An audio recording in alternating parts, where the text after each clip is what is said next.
Selamat siang, Sobat Bintik, Bincang Politik, Ilmu Politik UIN Jakarta. Kali ini bersama saya, Ferdian Martian Santoso, dan saya saat ini bersama narasumber dari Kaprodi Ilmu Politik UIN Jakarta, yaitu Ibu Suryani.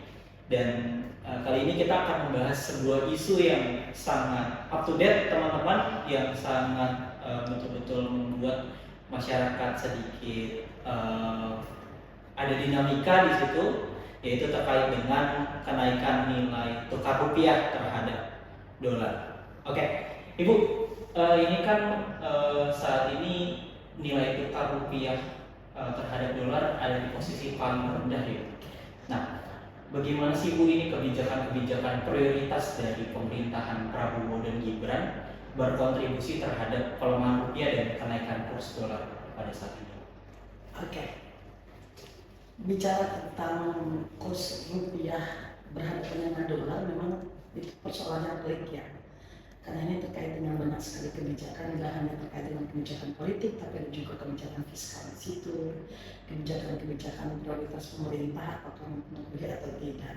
Tapi kalau sepemahaman saya ya, kalau ditanya apakah kebijakan prioritas ini maksudnya seperti MBG, Kopdes, terus juga perumahan rakyat, terus yang sekolah rakyat segala macam itu, apakah memberikan pengaruh terhadap nilai tukar rupiah terhadap dolar? Kalau kita ngomongin tentang nilai tukar rupiah terhadap dolar, kita tidak hanya bisa bicara faktor-faktor yang sifatnya domestik. Karena memang pengaruh dari politik global itu juga memberikan kontribusi yang luar biasa dari fluktuasi atau dinamika mata uang seperti sekarang ini. Karena seperti kita tahu yang memiliki masalah dengan kurs mata uang nggak cuma Indonesia ya, tapi negara-negara lain juga mengalami hal yang hampir sama. Ini terkait dengan situasi keamanan global akibat perang. Semua orang tahu apa implikasi dari perang Amerika versus Iran seperti yang sekarang terjadi, dikaitkan dengan harga minyak dunia, dikaitkan dengan blokade-blokade yang dilakukan oleh Iran ataupun yang dilakukan oleh Amerika. Ditambah lagi konsolidasi yang sekarang sedang dinegosiasikan oleh negara-negara besar seperti antara Cina dengan Amerika, lalu Iran dengan Cina dan sebagainya. Saya pikir faktor-faktor global seperti itu juga malah justru memberikan kontribusi lebih besar dari sekedar situasi dari sekedar kebijakan-kebijakan politik yang dianggap prioritas di masa pemerintahan sekarang. Walaupun kebijakan-kebijakan itu bukan berarti tidak memberikan pengaruh, pasti juga memberikan pengaruh. Turunnya nilai tukar rupiah terhadap dolar itu selain persoalan-persoalan politik dan juga kita kaitkan dengan persoalan-persoalan yang sifatnya domestik, itu berkaitan langsung dengan misalnya tingkat kepercayaan pasar terhadap kebijakan-kebijakan itu. Kalau mau ngomongin kebijakan fiskal, ini kita kan nggak jauh-jauh dari bagaimana kapital para pengusaha, para pemilik modal ini melihat peluang-peluang bisnis dari apa yang mereka investasikan. Ini kan karena investasi ditarik besar-besaran dari Indonesia dan para investor itu mengganti investasi mereka dengan nilai mata uang, sehingga akhirnya dolar naik panggung, Indonesia turun merosot jauh kan. Ditambah lagi dengan situasi global kita yang situasi lokal kita, situasi domestik kita yang memang sampai sekarang muter di area isu yang itu saja, tidak lebih dari itu, sehingga menyebabkan kepercayaan pasar terhadap situasi ini menjadi lemah. Itu saya pikir malah justru yang lebih mempengaruhi, walaupun memang itu secara langsung dipengaruhi juga oleh kebijakan-kebijakan yang sifatnya domestik prioritas tadi. Jadi apakah kalau ditanya kebijakan itu mempengaruhi oleh apa tidak? Jawabannya mempengaruhi, tapi tidak secara langsung dan bukan satu-satunya pengaruh. Dan saya pikir bukan juga pengaruh yang paling utama. Walaupun ini berkaitan juga dengan keuangan negara ya. Karena banyak sekali APBN kita yang tergerus untuk kebijakan-kebijakan prioritas ini, sehingga uang kas kita semakin menipis dan itu memberikan impact yang cukup negatif terhadap mata uang dolar yang memang sekarang menjadi satu-satunya mata uang yang diperhitungkan kan untuk nilai dagang global. Saya pikir gitu. Nah Bu, ini kan mengenai terkait dengan APBN Indonesia kan pada saat ini juga sangat tergerus Bu, apalagi dengan MBG dan Koperasi Desa Merah Putih itu seperti itu. Nah, kalau misalnya kita berbicara tentang proyeksi dari hal tersebut dari segi politiknya itu seperti apa? Apakah memang ini adalah sebuah kebijakan yang baik atau bagaimana? Untuk menginvestigasi atau mengidentifikasi baik atau tidak baiknya sebuah kebijakan, tentu kita harus lihat juga atau harus diukur juga bagaimana respons masyarakat. Saya pikir kalau respon masyarakat kita cukup positif terhadap kebijakan-kebijakan yang dikeluarkan oleh pemerintah, kita bisa katakan itu adalah kebijakan yang baik. Karena memang objek dari kebijakan itu adalah masyarakat kan. Persoalannya adalah ketika masyarakat mungkin meresponnya dengan baik, konteks kebijakannya. Tapi pada pengelolaan kebijakan itu dilakukan dengan cara-cara yang tidak baik, itu kan pasti akan memunculkan satu situasi yang ambigu. Antara merasa masyarakat MBG saja. Masyarakat merasa terbantu dengan keberadaan MBG, terutama untuk kalangan tertentu ya. Walaupun persoalan distribusi MBG ini sendiri kan masih jadi masalah. Di bawah ketua BGN yang baru, ini kan sedang diperbincangkan hangat tentang alternatif metodologi pembagian MBG di sekolah-sekolah. Apakah akan melibatkan kantin sekolah, apakah akan melibatkan UMKM secara lebih intensif dan sebagainya. Nah, apabila masyarakat merasa ini adalah sesuatu yang baik bagi mereka, maka ini akan menjadi kebijakan yang baik. Tapi ketika masyarakat merasa ini bukan sesuatu yang baik, maka ini akan menjadi sesuatu yang tidak baik, tergantung dari objeknya. Cuma saja pada persoalan bagaimana pengelolaan MBG, ini kita baru MBG aja, karena Koperasi Merah Putih kan belum teruji, ya kan masih dalam perencanaan terus, mulai berjalan tapi masih dalam tahap persiapan kan. Nah kalau MBG ini kan sudah running dan sudah banyak respon pro kontra dari masyarakat, masalah juga sudah timbul di mana-mana. Tapi to be honest, masyarakat itu sebenarnya senang dengan MBG. Terbukti ketika MBG sempat stop di beberapa daerah karena ada revitalisasi dari dapurnya, dari ada evaluasi manajerialnya dan segala macam. Masyarakat nunggu kapan lagi ada MBG gitu. Jadi kan merasa bahwa ini cukup membantu. Persoalannya adalah kita membutuhkan satu manajerial atau satu pengelolaan yang lebih efektif. Karena ini kaitannya dengan penggunaan anggaran negara. Karena belakangan dengan kasus korupsi yang menimpa ketua BGN yang lama, ini kan menjadi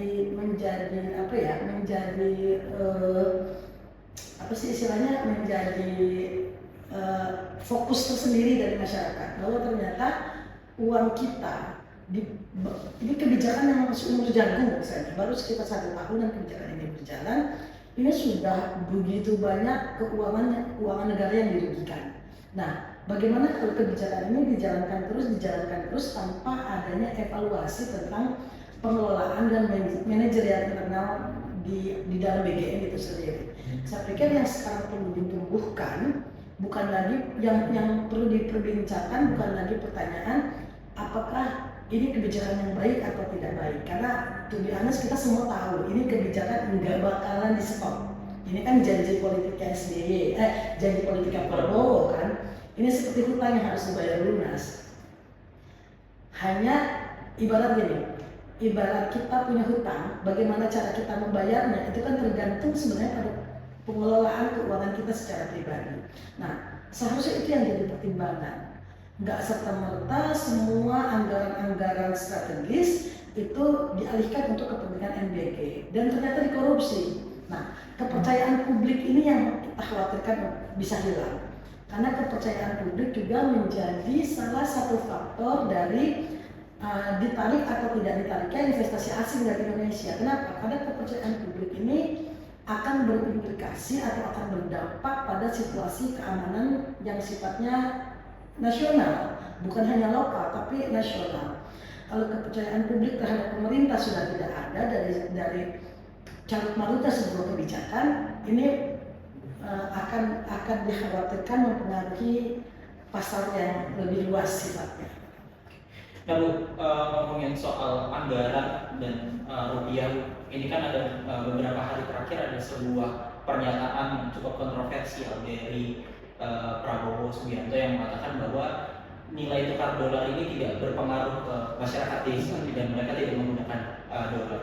Nah, menurut Ibu dari pandangan perspektif politik itu seperti apa? Ini kan narasi yang dibangun oleh Prabowo agak aneh ya.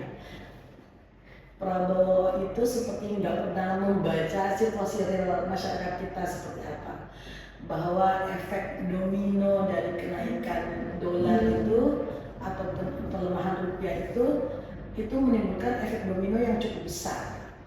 Prabowo cuma membaca bahwa masyarakat kita makannya bukan daging steak, sirloin yang dibeli dengan dolar atau diimpor. Masyarakat kita kebanyakan tidak makan makanan impor. Kita lupa bahwa produksi konsumsi kita malah justru bahan-bahan dasarnya banyak impor. Yang paling sederhana misalnya tempe, tahu, itu kan makanan rakyat, ya kan? Kedelainya itu kan impor.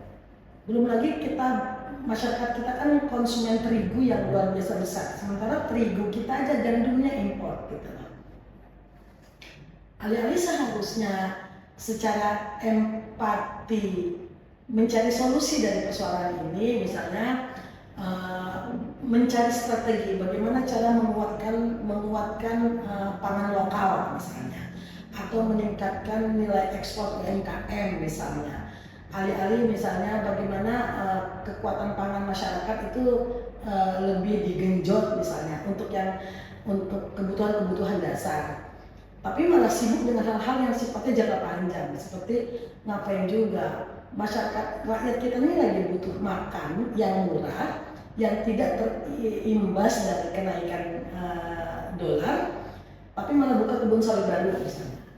Bukannya menciptakan sesuatu yang bisa juga menjadi solusi yang sifatnya instan, tergantung dari kebutuhan sekarang. Saya pikir framing yang diangkat oleh Prabowo dengan ungkapannya tentang masyarakat desa nggak menggunakan dolar itu absurd. Kalau buat saya itu absurd. Ya memang kita nggak pakai dolar untuk beli ke warteg, tapi ini memberikan gambaran bahwa pemimpin kita ini bukan pemimpin yang mau belajar, bukan pemimpin yang alih-alih sudah belajar tapi mau belajar aja dia nggak mau. Jadi melihatnya sangat sederhana, terlalu simpel. Melihat masalah yang sangat amat besar tapi dengan kacamata yang sangat amat kecil. Saya pikir ini harus jadi evaluasi untuk Prabowo khususnya ya, dan untuk tim yang ada di sekitar Prabowo tentunya. Nah Bu, ini mengenai pernyataan tersebut kan memang mendapat respon yang sangat negatif di publik. Nah menurut Ibu nih Bu, sejauh mana sih pernyataan tersebut dan nilai tukar rupiah ini menggerus stagnansi kepercayaan publik terhadap pemerintahan Prabowo dan Gibran? Yang pasti ungkapan itu mengurangi tingkat kepercayaan masyarakat terhadap Prabowo ya, terhadap pemerintah tentunya ya, itu pasti, karena dampak dari kenaikan dolar ini kan sekarang sudah terasa, sangat amat terasa. Bukan hanya di masyarakat kelas bawah, masyarakat kelas menengah juga sekarang kan sudah merasakan itu. Yang paling up to date lah misalnya Pertamax yang bukan cuma naik, itu terbang itu harga. Itu melonjak tinggi seperti naik lift kan, bukan lagi naik tangga. Biasanya kalau disebut naik itu kan hanya seberapa persen. Ini kan jauh banget kan. Dari harga yang 12.000 jadi 16.000. Ini kan lucu gitu loh. Ini kan lucu. Jadi seharusnya kalau kita bilang tidak memberikan pengaruh, salah juga. Tapi memang pengaruh itu tidak dirasakan secara langsung. Bahwa ungkapan presiden itu kan menyakiti kita. Makanya akhirnya respons yang keluar dari masyarakat kan sekarang banyak sekali keluar meme di sosial media, baik yang menggunakan EA ataupun yang langsung diungkapkan oleh masyarakat kita dalam bentuk meme, dalam bentuk parodi-parodi. Ini kan sebenarnya ungkapan kritik terhadap pemerintah, ungkapan kekecewaan terhadap pemerintah, tapi memang dilakukan dengan cara yang smooth. Saya pikir kita butuh sedikit gebrakan untuk bisa mengungkapkan kekecewaan kita dengan cara yang lebih berani agar pemerintah itu aware ini ada masalah loh. Gitu loh. Janganlah sembarangan ngomong sesuatu yang menyakiti masyarakat kalau tidak mau mendapatkan dampak buruk dari pernyataan itu. Nah, pada saat ini kan DPR itu kan sebagai lembaga pengawas. Nah, kita melihat bahwa memang di priorisasi ini DPR itu kurang mengawasi terkait dengan kebijakan ekonomi serta juga pernyataan-pernyataan dari pemerintah dan sebagainya. Nah, menurut Ibu apakah memang ini fungsi legislasi dari DPR apakah berjalan efektif atau bagaimana? Nah, kalau kita mau masuk ke dalam diskusi tentang DPR, Anda pasti tahu lah fungsi DPR itu apa. Apa sih tugas dan wewenang DPR itu kan ada 3. Ada legislasi, ada budgeting, ada pengawasan. Nah, kalau soal legislasi, kita harus membicarakan ini juga harus membicarakan fenomena tentang koalisi gemuk yang dimiliki oleh pemerintah dan legislatif sekarang. Ini menjadi satu batu sandungan yang amat besar sehingga DPR akan sulit sekali untuk menjalankan 3 fungsi utama tadi itu.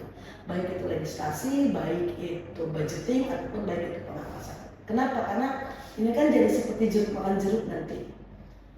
Mengawasi teman sendiri, mengevaluasi teman sendiri, walaupun secara formal itu tetap harus dilakukan. Fungsi legislasi jadi kelihatan hanya sebagai kerja-kerja simbolik. Karena memang harus ada undangan yang dilegislasikan, gitu, yang harus ditetapkan, yang harus diputuskan kan. Karena ini memang fungsi utama dia. Fungsi budgeting juga, kan saya justru melihat pemerintah tidak melakukan fungsi budgeting dengan baik karena semuanya sudah based on blueprint yang dikeluarkan oleh pemerintah, dalam hal ini adalah eksekutif. Jadi mereka hanya tinggal ketuk palu lagi, boro-boro pengawasan. Indikasinya apa? Kita bisa lihat siapa dari DPR yang sudah bicara cukup nyaring untuk mengevaluasi MBG misalnya. Selain cuma nanya-nanya ketua BGN pada waktu itu pernah datang ke DPR, cuma ditanya-tanya gitu aja. Kenapa? Karena itu tadi tersandung oleh kekuatan koalisi yang sama rata. Seharusnya sama rata antara legislatif dengan pemerintah tentunya. Seharusnya pemerintah legislatif ini kan menjadi check and balances terhadap kerja-kerja pemerintah. Karena itu dia punya fungsi pengawasan. Tapi sepemahaman saya dan sepemantauan saya sampai saat ini semuanya simbolik saja. Nggak ada hal-hal yang sifatnya substantif yang sudah dilakukan oleh DPR terhadap kebijakan-kebijakan prioritas sehingga ya running gitu aja. Pemerintah sekarang itu seperti jalan tol yang mulus, nggak perlu melewati pintu-pintu atau gerbang-gerbang tol, bablas gitu aja. Padahal seharusnya DPR itulah yang menjaga di setiap gerbang-gerbang tol yang ada tadi. Oke. Nah Bu, di saat yang seperti ini kan memang yang paling berasa adalah masyarakat kaum menengah bawah ya Bu. Nah, kira-kira langkah konkret apa Bu yang sebetulnya seharusnya dilakukan oleh masyarakat menengah ke bawah untuk menghadapi tekanan sosial, ekonomi serta politik pada masa sekarang? Oke, kita bicara untuk masyarakat dulu ya. Iya. Kita bicara untuk masyarakat. Lagi-lagi kita jadi korban. Mereka yang main, elit yang main, elit yang bikin rupiah ini jadi amburadul, tapi kita yang disuruh berhemat. Tapi memang langkah yang pertama yang bisa dilakukan oleh masyarakat adalah menekan pengeluaran konsumsi. Itu pasti. Bukan untuk irit ya, tapi karena memang untuk menjaga kesinambungan daya beli. Jangan sampai nilai mata uang kita kan makin nggak ada harganya ya. Kita yang hanya punya uang sekian cuma bisa memenuhi konsumsi kita pada satu konteks saja. Padahal kita butuh beberapa konteks untuk pemenuhan kebutuhan kita, termasuk di dalamnya untuk pendidikan, sandang pangan papan lah, termasuk pendidikan, termasuk kesehatan dan yang lainnya di dalamnya. Saya khawatir kalau masyarakat tidak menekan kebutuhan konsumsinya, maka kebutuhan-kebutuhan yang lain akan terabaikan. Walaupun memang yang paling penting sekarang adalah kan kenyang dulu, baru kita bisa berpikir lebih jernih kan. Tapi mungkin sekarang waktunya berhemat, sekarang waktunya puasa untuk supaya kita bisa, kalau kita ilustrasikan dengan Ramadan dan Lebaran ya, kita puasa kan supaya kita bisa bahagia nanti di Idul Fitri gitu. Nah mungkin kira-kira ilustrasinya seperti itu. Jadi tingkat konsumsi masyarakat memang harus ditekan karena memang kita punya PR yang cukup banyak sebagai masyarakat. Ada kebutuhan pendidikan yang harus dipenuhi, sebentar lagi pada bayar UKT, sebentar lagi daftar ulang sekolah, whatever. Misalnya kalau sekolah-sekolah negeri gratis, tapi kan untuk kebutuhannya, buku, pakaian, dan kebutuhan penunjangnya juga kan harus dibeli kan, dan itu pakai uang. Jadi masyarakat harus lebih selektif lah untuk memilih memenuhi konsumsi mereka secara lebih proporsional lagi.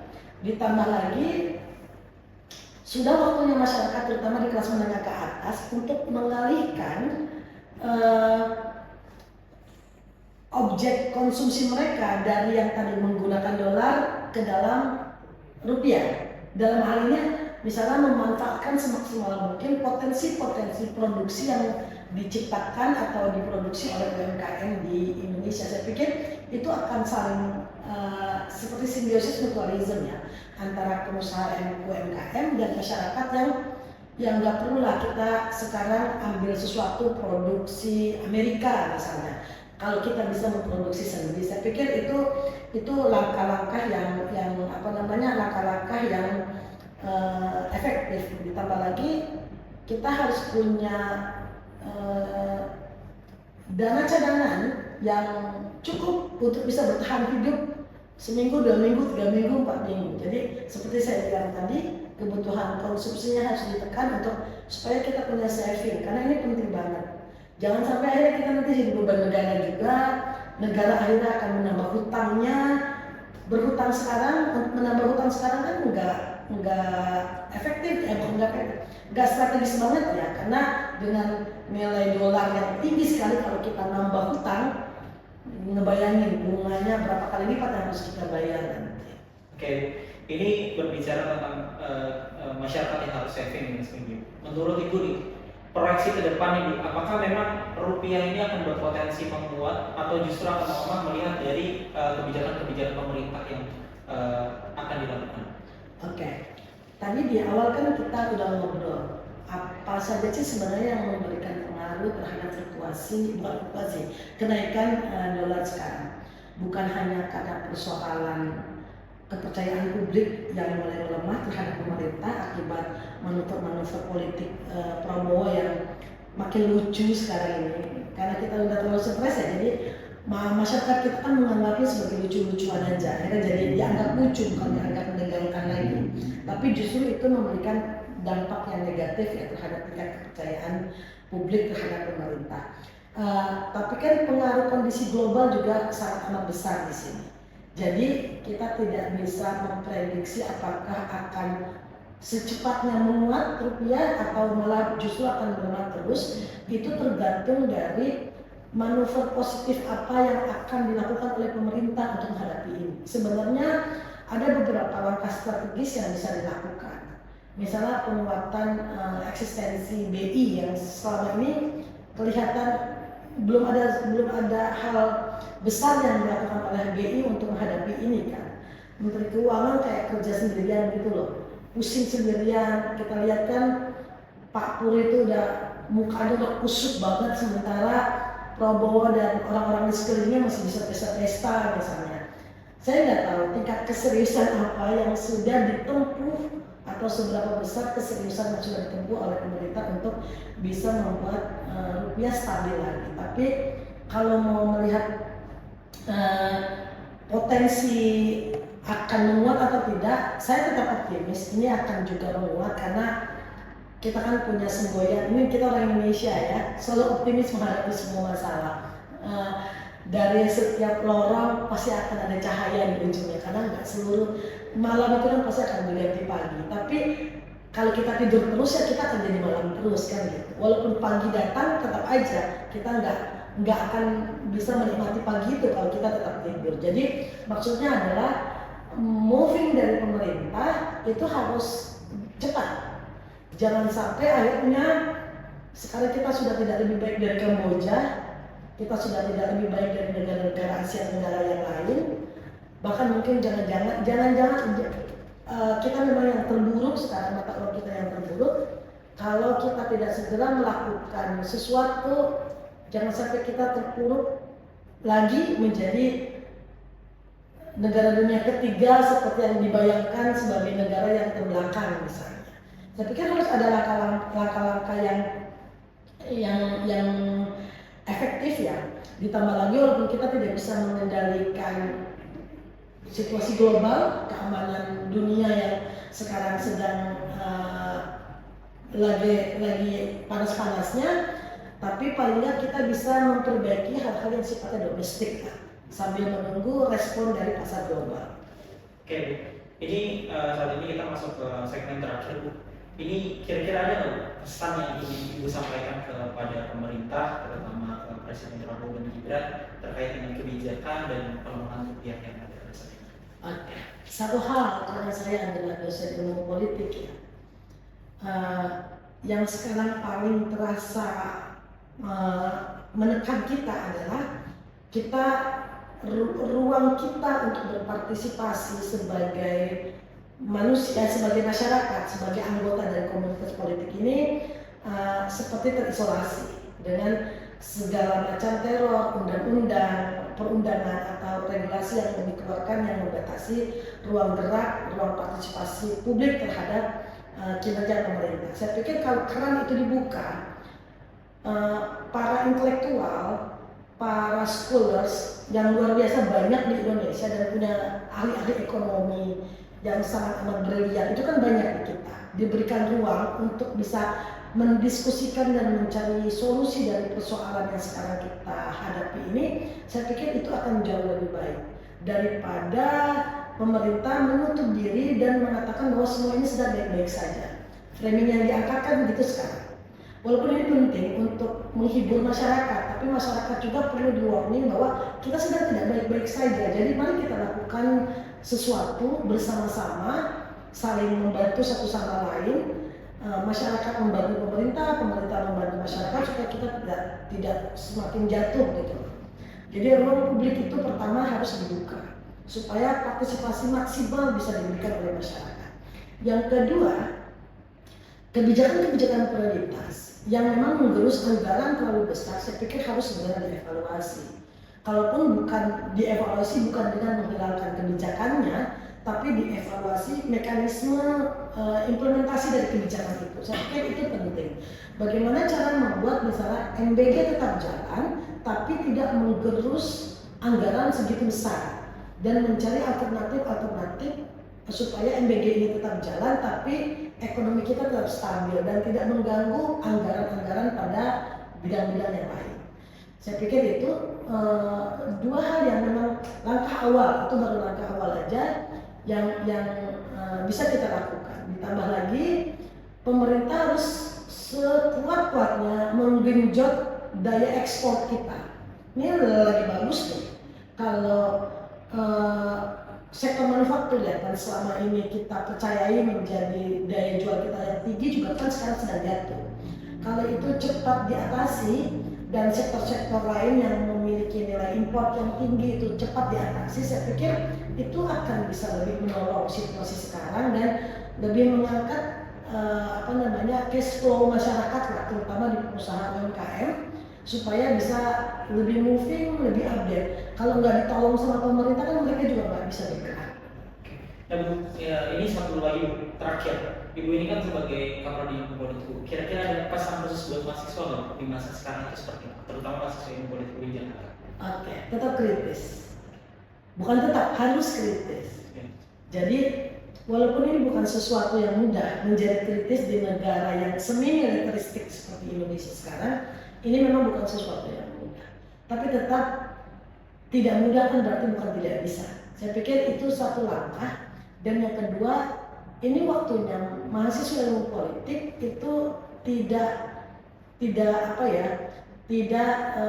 berdiam diri hanya berpikir tentang hal-hal yang sifatnya private, tapi juga mulai berpikir lebih aware dengan situasi yang sekarang. Saya pikir itu sangat amat penting karena dengan peduli, dengan kritis kita akan lebih paham apa yang sebenarnya sekarang sedang terjadi, dan itu akan menjadi motivasi bagi teman-teman, bagi kita para scholars, para akademisi, dan terutama juga mahasiswa di prodi ilmu politik untuk bisa memunculkan ide-ide brilian, memunculkan alternatif-alternatif untuk bisa menjadi bagian dari kekuatan masyarakat menyelamatkan negeri inilah, versi kita tentunya. Oke, baik.